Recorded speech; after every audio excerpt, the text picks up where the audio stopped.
Hi, I'm Jacob Hornberger, Libertarian candidate for president, and as you can see, I'm back on the road again. I'm not coming back from a convention, but one of my fans who says that he watches my post-debate commentaries religiously said at a recent convention, Jacob, why don't you do a pre-convention debate? You're always doing post-convention debates, but I think you ought to do a pre-convention debate. And I thought, well, that's an interesting idea. So that's what I'm doing. I'm doing a pre-convention debate commentary on the Colorado debate that's coming up this weekend.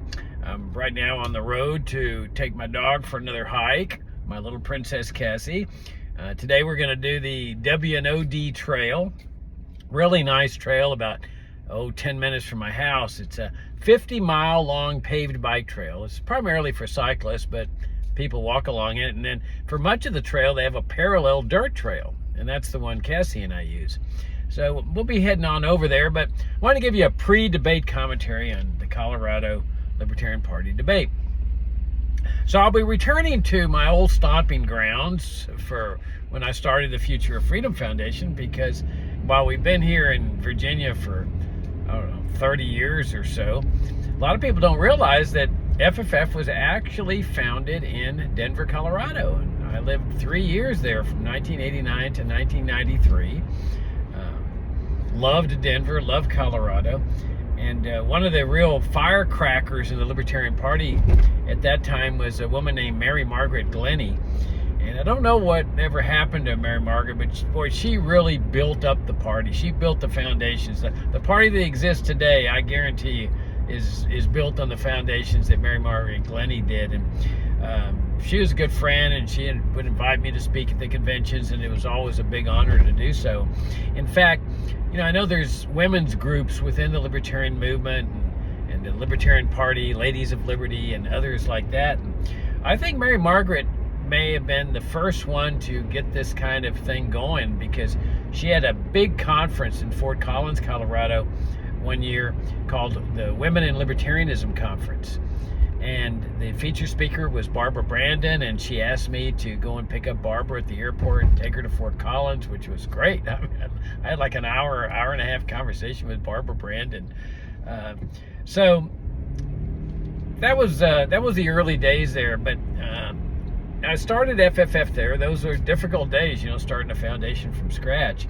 But we had some people that really believed in us and in the message, and our mission from the very beginning was to present the principled, uncompromising case for the libertarian philosophy. So I periodically would travel to Colorado Springs, where the state convention is going to be held this year, to have lunch with a man named Harry Hoyles. And Hoyles is a fascinating guy. His family owned the entire Freedom newspaper chain, the Orange County Register, the Colorado Springs Gazette, and several others. And Harry was your just principled, down-the-line libertarian. Never would compromise or really abandon any libertarian principle. And so he and I got along great. And he absolutely loved our work, just loved it. I forget what he was giving us, but I think it was in the neighborhood of about $50,000 grant each year, which was tremendously helpful in those early years. And I always had a great time talking to him. He was in his 80s, and he had just recently moved back to Colorado Springs. I think he was probably living in Orange County, where the Orange County Register was. But the Orange County Register and the entire Freedom newspaper chain was always done from a libertarian perspective. Their editorial page, their commentary page.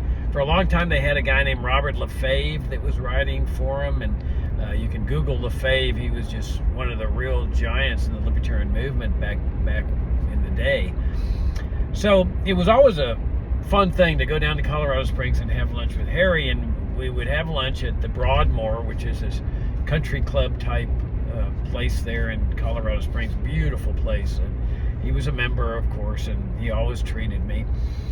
But one time we were having lunch, and this man comes up to the table and introduces himself and says, Harry, I haven't seen you in decades. It's just so great to see you. How are you doing? And so they, had a chat there 10 or 15 minutes or so. But before the guy walks away, he says, Harry, I got one question I just got to ask you. Do you still believe the roads should be privatized? And Harry didn't skip a beat. He looks right back at the guy and says, more than ever. It was great, man, seeing this guy, in his 80s talking about private roads. And then another time I was having lunch with him, and he says, okay, look, you need to get prepared, because a president of a conservative think tank had approached Harry and asked for a grant. I think it was around 50 grand or so, to advance school vouchers in Colorado. And so Harry said, no, I'm not going to give you the grant. I'm going to give you $5,000, but only on the condition that you go meet with Jacob Hornberger so that he can straighten you out on how wrong-headed you are to be advancing vouchers. And so, of course, I had lunch with the guy. He got his $5,000 or whatever it was that Harry gave him, and I'm not sure I convinced him. But that was the type of guy Harry was. For Harry, principles were everything. And that's the way I believe. I mean, principles are everything, and libertarian principles are everything. That as soon as you compromise a principle, you've really abandoned it. Because that's what compromise is. It's abandoning a principle. And school vouchers is a classic example of what's happened to the Libertarian Party, at least in the last 20 years. School vouchers have become a principal component of the party positions on campaigns, both at the state level and the federal level. All my opponents in this race favor school vouchers or taking over the public school system. I'd say that if you did a survey of Libertarian Party members, I'd estimate 80% minimum favor school vouchers. I mean, that's how well ingrained they've become, and yet they violate the libertarian non-aggression principle. There's no question about that. I mean, they are based on the initiation of force. They use taxation to take money from one group of people in order to give money to another group of people who have children and want to go to private schools. So there's no question but that this program of school vouchers violates our core principle of our philosophy, and also the pledge we all take. I mean, to join the Libertarian Party, as everyone knows in the party, you have to sign a pledge that says, I will not support the initiation of force. And yet, people come into the party predominantly from the Republican Party, and we've got this revolving door established with the Republican Party, and that's where school vouchers came from. They were a Republican reform measure to make the public schooling system work more efficiently. And they just have become this permanent part of the philosophy of libertarianism within the party, despite the fact that they violate our core principle and they violate the pledge. And heaven forbid if you bring up the pledge, it's like, oh, Jacob, that's like heresy. You're not supposed to bring up the pledge with respect to vouchers because it's so deeply ingrained. And yet, we call ourselves the party of principle, TM. And I think that if you look at the website of the Libertarian Party, it'll say Party of Principle TM, and I think that means trademark, where they've trademarked it and said nobody else can call themselves the Party of Principle, only we can call ourselves the Party of Principle, and yet we're advocating a program that violates our core principle. I mean, what's up with that? And how can anybody have any respect for that? And that's, of course, not the only instance, but I'm using this as an example. We could talk about, 25-year plans for Social Security, indefinite extension of Medicare, both of which are based on taxation, socialist programs take money from one group of people to give it to another group of people. Immigration controls are based on the socialist principle of central planning. I mean, I could go on and on, but vouchers provide a perfect example of how this violation of our core principle has become part of our principal message in our campaigns. I remember hearing one speaker one time saying that he knows that separation of school and state is the real libertarian position, but since the state constitution provides for public schooling, he thought, well, I guess I have no choice but to advocate vouchers in my campaign. Well, that's ludicrous. I mean, state constitutions can be amended. So you can run a campaign making the genuine libertarian case for separating school and state, and calling for a state constitutional amendment, using that as your rationale. But I mean, the LNC not too long ago had a fundraising event where they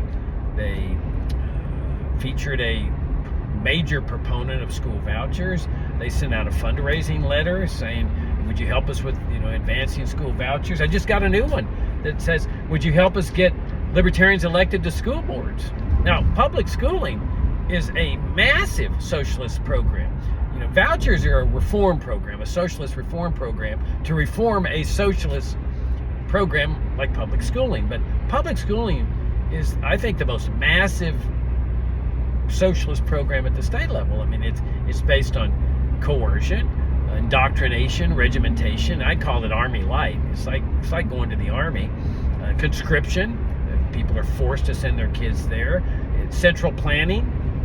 The state plans the educational curriculum, the textbooks, and hires the school teachers, and everybody's a state employee. I mean, this is a classic socialist program.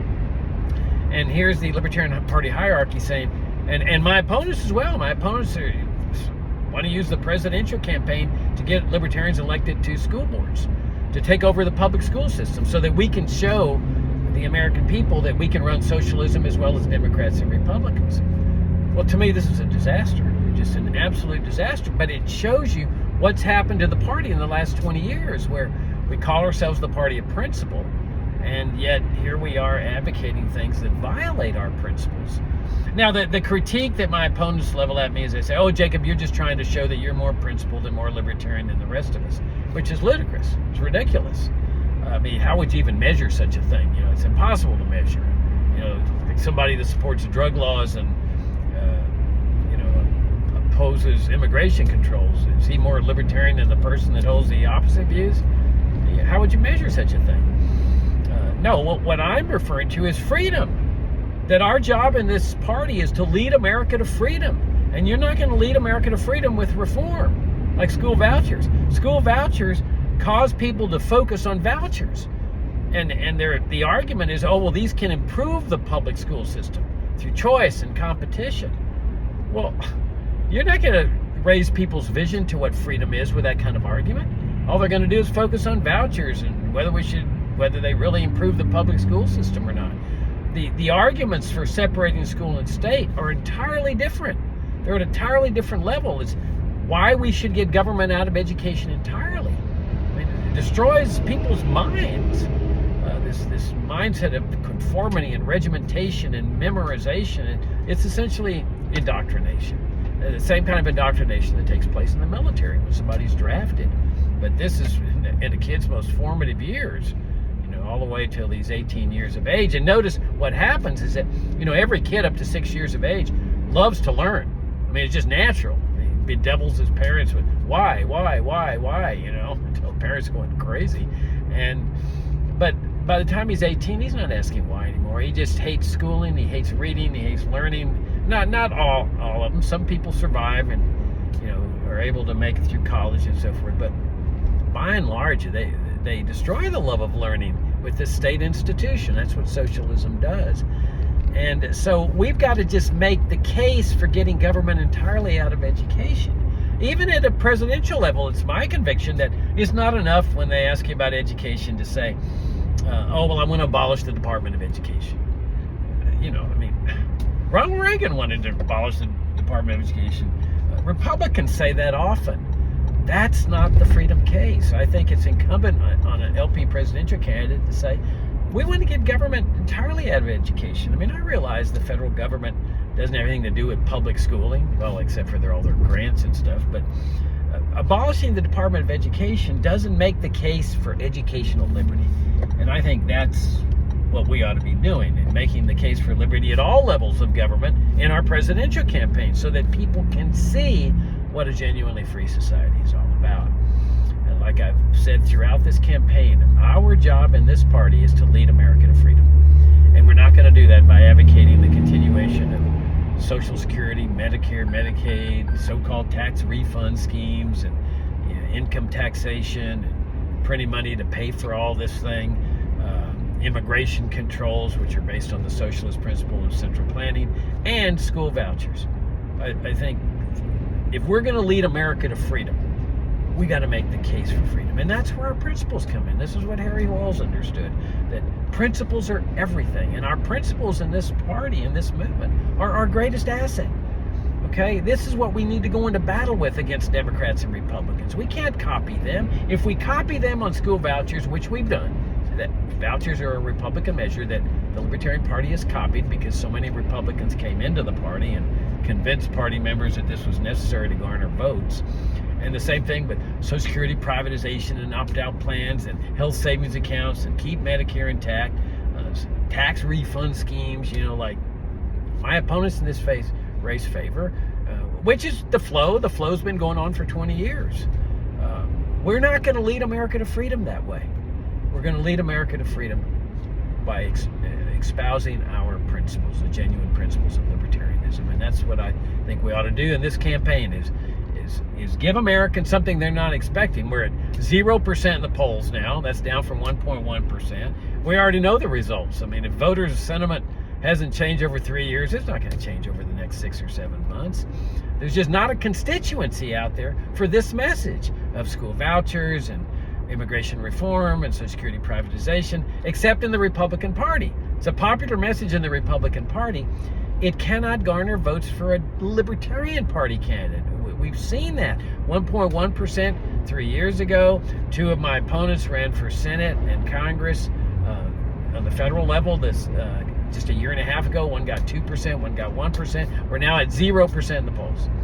It is my contention that if you run this kind of campaign again, you're looking at 0 to 1%. I mean, we're at 0, so probably 0 to 1%. If you want a major breakout of votes, 10 to 15%, you have to restore the sound founding principles of this party and of this nation. Freedom, free markets, voluntary charity. This is how we achieve that big breakout, and most important, this is how we lead America to freedom. And that's our job. I'm Jacob Hornberger, Libertarian candidate for president. Look forward to seeing y'all in Colorado this weekend. My campaign website is jacobforliberty.com.